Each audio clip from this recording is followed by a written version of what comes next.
pessoal, este é o canal Juliana Bulhões pela Europa e eu falo especialmente com brasileiros que têm a intenção de atravessar o Atlântico, conhecer a Europa e por que não residir por lá.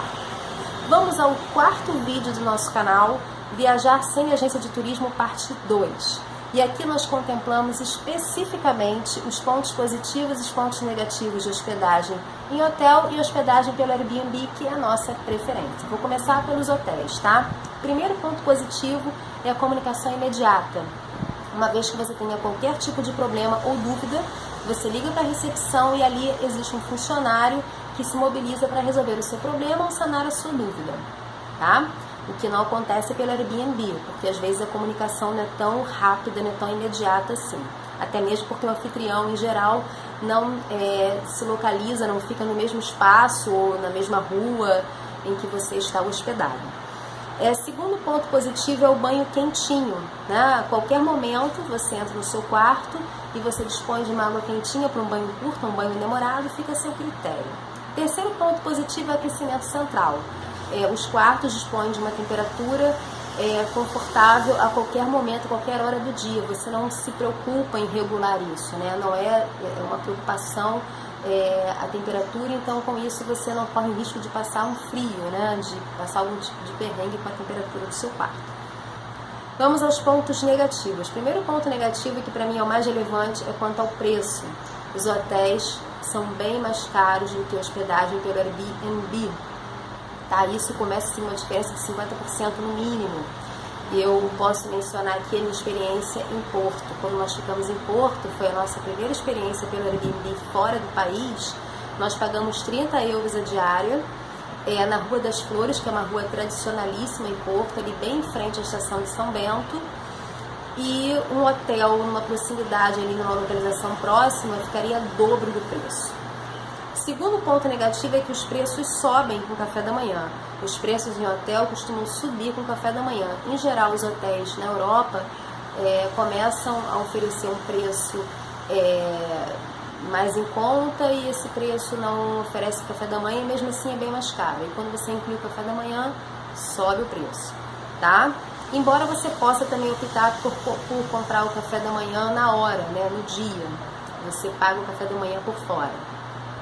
Terceiro ponto negativo é que dependendo do hotel, o quarto não dispõe nem de frigobar, nem de geladeirinha, que foi o que aconteceu conosco em Paris, tá? Nós ficamos num hotel razoavelmente bem localizado, era perto da Torre Eiffel, e o hotel não tinha nem frigobar. Então compramos queijo e deixamos ele do lado de fora mesmo. O apartamento era muito pequeno, o quarto era bem pequeno a ponto de eu só conseguir abrir a mala em cima da cama. Mas isso é comum lá em Paris. Os apartamentos ou são tops, os hotéis ou são muito bons ou são muito básicos, tá? E o quarto ponto negativo é a comunicação. Em geral, a comunicação é bem fria, né? Bem objetiva, bem pessoal com o hotel, né? Com os funcionários do hotel. Já pelo Airbnb, a comunicação ocorre de uma maneira, transcorre, né?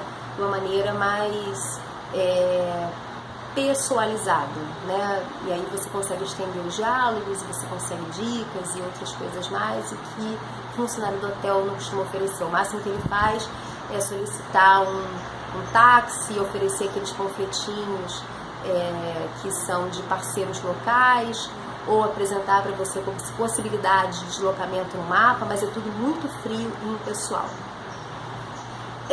Vamos agora para os pontos positivos e os pontos negativos de uma hospedagem pelo Airbnb. Primeiro ponto positivo é o preço, lógico. Um estúdio, um T0, que é o que eles chamam lá na Europa, que é um apartamento tipo um kitnet, bem localizado, você paga assim, pelo menos 50% a menos do que você pagaria num hotel. Segundo ponto positivo é que você tem a oportunidade, a possibilidade de alugar só um quarto. É que nós preferimos alugar um espaço inteiro, mas se for da sua preferência, sai mais barato ainda alugar, reservar um quarto. Terceiro ponto positivo é a estrutura. Os apartamentos, por menores que sejam, são muito bem equipados. Então você tem ali uma chapa, que é um fogão, tipo um cooktop elétrico. Você dispõe de forno, cafeteira, máquina de lavar, secadora. Então eu acho mais importante a cozinha equipada para você preparar algum tipo de alimento, por exemplo, café da manhã, que foi o que nós fizemos. Nós fizemos em todas as nossas hospedagens, pelo Airbnb, nós optamos por consumir o café da manhã em casa. Então nós comprávamos o pó de café que durou durante toda a nossa estada na Europa. E ali nós comprávamos manteiga, na véspera comprávamos alguma outra coisa, um queijinho, um leite, a baguete, em Paris o pão no chocolate, o pãozinho de chocolate, em Portugal um pastel de Belém, de nata. Então assim, ainda assim ficava bem mais barato do que consumir um café da manhã numa padaria, num café, em algum estabelecimento local.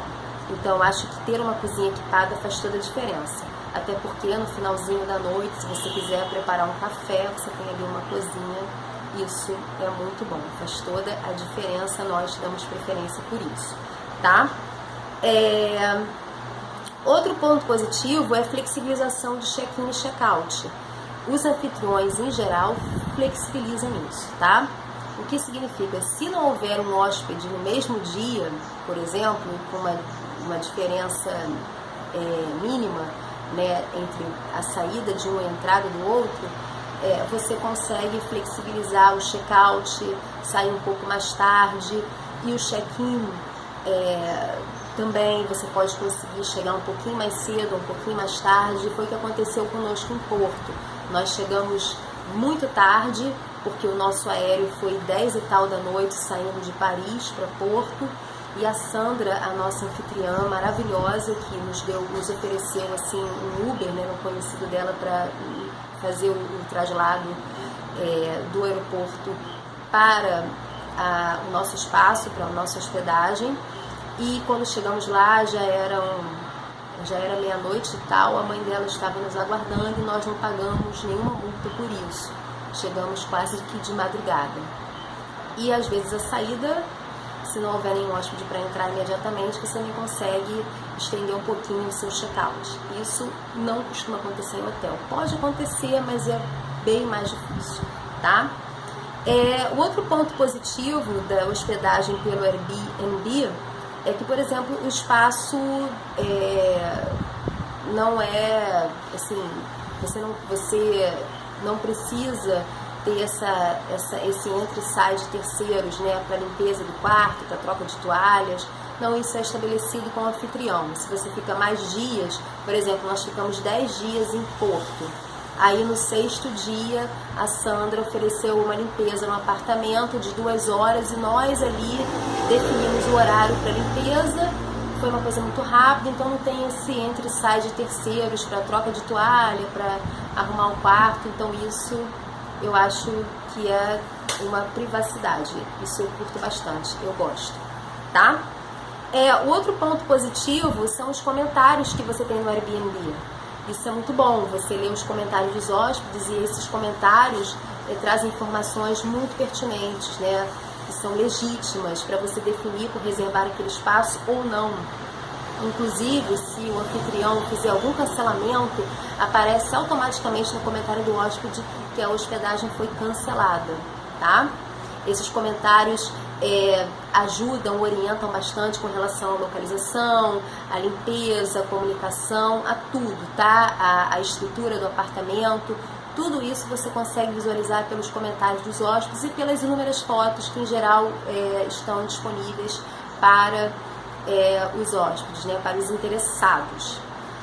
E o último ponto positivo é a comunicação. Eu acho a comunicação com os anfitriões pelo Airbnb uma comunicação assim bastante eficiente, no sentido, na medida em que nós conseguimos dicas de passeios, de mobilidade, de pontos turísticos. Nós conseguimos com a Sandra, por exemplo, em Porto, até o cartãozinho do andante, né, para mobilidade, transporte público local, né, como os ônibus, que eles chamam de autocarro, e pelo metro. Então isso ajuda bastante e essa comunicação, esse diálogo costuma ser bem pessoalizado, não é uma coisa fria como acontece no hotel. Vamos aos pontos negativos. O ponto negativo também passa pela comunicação, porque pode acontecer de você não ter uma resposta tão imediata assim do seu anfitrião. Foi o que ocorreu conosco em Madrid. Nós ficamos na dúvida onde deixar as chaves do apartamento, tentamos o contato com a nossa anfitriã na véspera da nossa saída do apartamento e não conseguimos, e aí nós achamos que seria melhor deixar a chave dentro do apartamento, porque uma vez que você bate a porta por fora, você só consegue abrir com a chave. Foi o que nós fizemos, e aí quando ela entrou em contato conosco, nós já estávamos a caminho do aeroporto, então tomamos a decisão por conta própria. O segundo ponto negativo diz respeito ao cancelamento. Não é raro acontecer cancelamento das hospedagens do Airbnb. Isso aconteceu conosco em Madrid. Um mês antes da nossa viagem, a nossa anfitriã cancelou a hospedagem por motivo pessoal. Isso acontece em geral por motivo pessoal. O pai dela adoeceu, ela precisou sair do país e cancelou todas as hospedagens até março. Então nós não fomos assim privilegiados, né? Todas as hospedagens foram canceladas porque ela precisou sair do país para cuidar do pai. E automaticamente tivemos uma orientação do Airbnb quanto ao cancelamento. O Airbnb entrou em contato conosco para oferecer possibilidades de hospedagens dentro daquela localização e com um valor aproximado daquele que nós conseguimos reservar com bastante antecedência.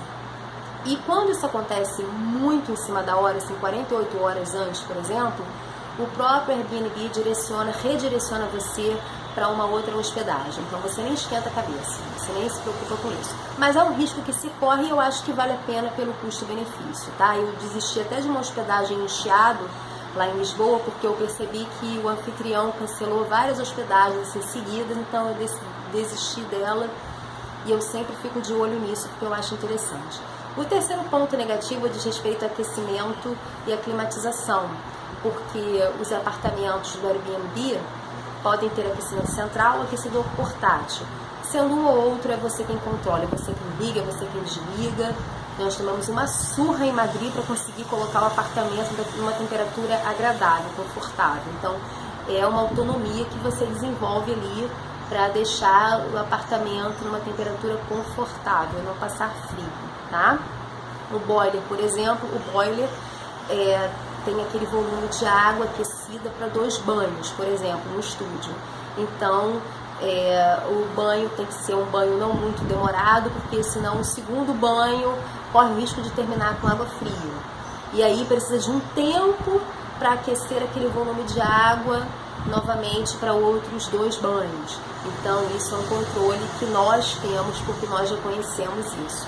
É por boiler. Então, mas eu acho que está dentro do que eu considero custo-benefício. Então, ainda assim, nós preferimos o Airbnb. Se você perceber, nós estabelecemos mais pontos positivos do que negativos no Airbnb e mais pontos negativos do que positivos nos hotéis. Mas isso vale reforçar, isso segundo a nossa experiência. Eu espero que isso tenha servido para vocês, eu espero que vocês tenham gostado. Se gostarem, curtam o vídeo, se inscrevam no canal aí no sininho e aguardem o próximo vídeo, porque o próximo vídeo, Viajar sem Agência de Turismo, parte 3, contempla os roteiros de viagem sem agência de turismo, ok? Espero que vocês tenham gostado, até a próxima.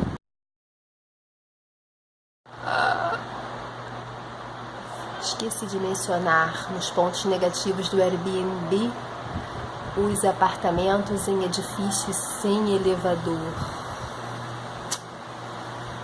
Isso é muito comum na Europa, edifícios sem elevador. Tivemos uma experiência em Paris, na Boulevard Saint-Germain, mas foi opção nossa mesmo. 5 andares de escada. Atividade física para queimar as calorias da Europa. Mesmo assim vale a pena. Mesmo assim vale a pena. Vento na cara.